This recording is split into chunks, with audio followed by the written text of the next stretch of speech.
Bacaan dari surat pertama Rasul Paulus kepada jemaat di Tesalonika. Saudara-saudara, kalian tentu masih ingat akan usaha dan jerih payah kami, sebab kami bekerja siang malam, agar jangan menjadi beban bagi siapapun di antaramu. Di samping itu, kami pun memberitakan Injil Allah kepada kalian. Kalianlah saksinya, demikian pula Allah. Betapa saleh, adil, dan tak bercacatnya kami berlaku di antara kalian yang telah menjadi percaya. Kalian tahu betapa kami telah menasihati kalian dan menguatkan hatimu masing-masing, seperti seorang bapa terhadap anak-anaknya. Dan betapa kami telah meminta dengan sangat agar kalian hidup sesuai dengan kehendak Allah yang memanggil kalian ke dalam kerajaan dan kemuliaannya. Karena itulah kami tak putus-putusnya mengucap syukur kepada Allah, sebab kalian telah menerima sabda Allah yang kami beritakan itu. Pemberitaan kami itu telah kalian terima, bukan sebagai kata-kata manusia, melainkan sebagai sabda Allah. Sebab memang demikian, dan sabda Allah itu bekerja giat di dalam diri kalian yang percaya. Demikianlah sabda Tuhan. Kepada Allah. Tuhan, Engkau menyelidiki dan mengenal aku. Tuhan, Engkau menyelidiki dan mengenal aku. Kemana aku dapat pergi menjauhi roh-Mu? Kemana aku dapat lari dari hadapan-Mu? Jika aku mendaki langit, Engkau di sana. Jika aku menaruh tempat tidurku di dunia orang mati, Engkau pun ada di situ. Tuhan, Engkau menyelidiki dan mengenal ke aku. Jika aku terbang dengan sayap fajar dan membuat kediaman di ujung laut, di sana pun tangan-Mu akan menuntun aku, dan tangan kanan-Mu memegang aku. Tuhan, Engkau menyelidiki dan mengenal aku. Jika aku berkata, biarlah kegelapan melingkupi aku, dan terang sekelilingku menjadi malam, maka kegelapan pun tidak menggelapkan bagimu. Tuhan, Engkau menyelidiki dan mengenal aku.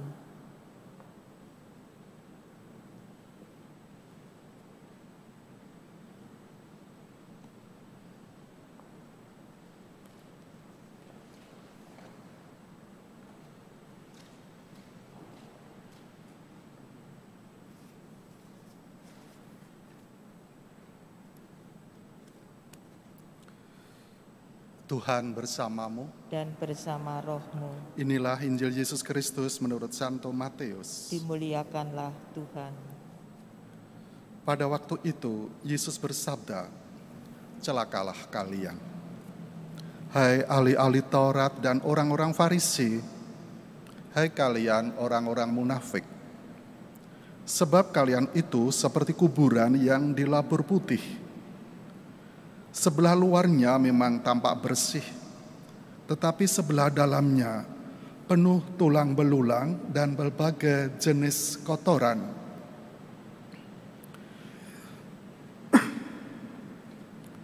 Demikianlah pula kalian, dari sebelah luar nampaknya benar, tetapi sebelah dalam penuh kemunafikan dan kedurjanaan. Celakalah kalian, hai ahli-ahli Taurat dan orang-orang Farisi, hai kalian orang-orang munafik. Kalian membangun makam bagi nabi-nabi dan memperindah tugu peringatan bagi orang-orang saleh, dan sementara itu kalian berkata, Seandainya kami hidup pada zaman nenek moyang kita, tentulah kami tidak ikut membunuh para nabi. Tetapi dengan demikian kalian bersaksi melawan dirimu sendiri, bahwa kalian keturunan pembunuh nabi-nabi itu.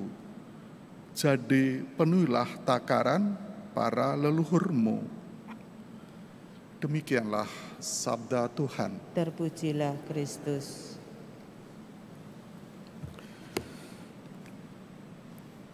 Kita diingatkan, terutama para pemimpin agama, pemimpin masyarakat apa saja, supaya kita diminta berpikir lebih dalam dengan sabda Tuhan itu.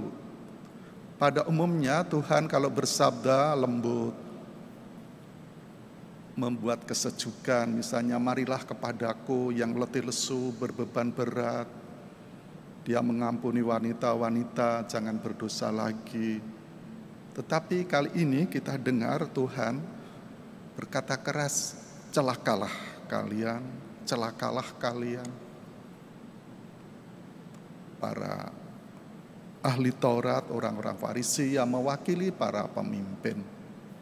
Tuhan untuk menyadarkan supaya hidupnya itu tidak munafik. Munafik itu apa yang dikatakan dan yang dijalankan berbeda. Kalau orang Jawa kayak gajah diblangkoni, iso khotbah ora iso nglakoni. Kita diminta supaya ya apa yang ada dalam hatiku, pikiranku, tindakanku sama. Jangan mikir pikirannya dele, perbuatannya tempe, sore apa atau pagi A, B, C, kan ribet hidup. Kita diminta ya sama. Dan Tuhan memberi contoh, aku menyerahkan nyawaku, kata dan perbuatan sama sampai wafat itu. Karena mencintai sahabat-sahabatnya. Kita diminta membangun budaya kehidupan. Kalau di sini tadi ahli-ahli Taurat, kamu seperti kuburan. Kuburan kan budaya maut, mati. Kita diminta budaya, ya membangun budaya kehidupan.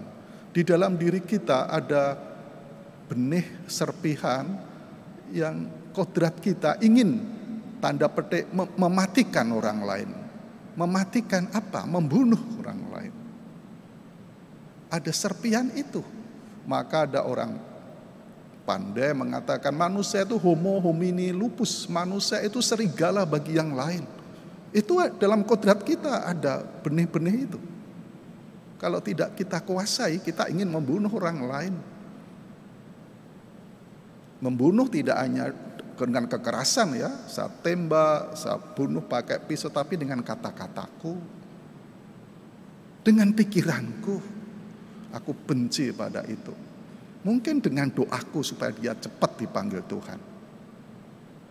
Dengan kata-kataku, dengan sesamaku, suamiku, anakku, istriku, dan siapa saja, supaya dia cepat meninggal. Dengan kata-kata yang kasar, membuat dia tidak tumbuh mati.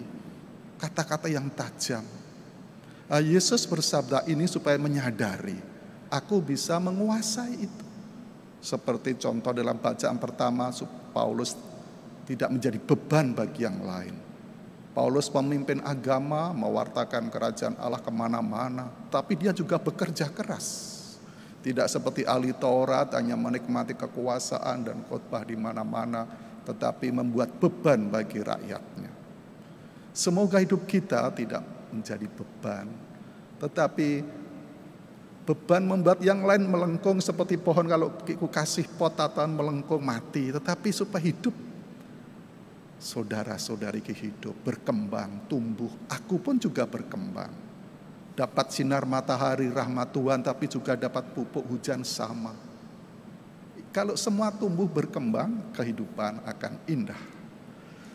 Kita disadarkan supaya Tuhan tidak mengutuk aku, celakalah, celakalah. Tetapi Tuhan memberi sukacita, kegembiraan dengan tumbuh lagi, berkembang lagi supaya kita semakin hidup bahagia, yang mendalam sebagai murid-murid Tuhan. Amin.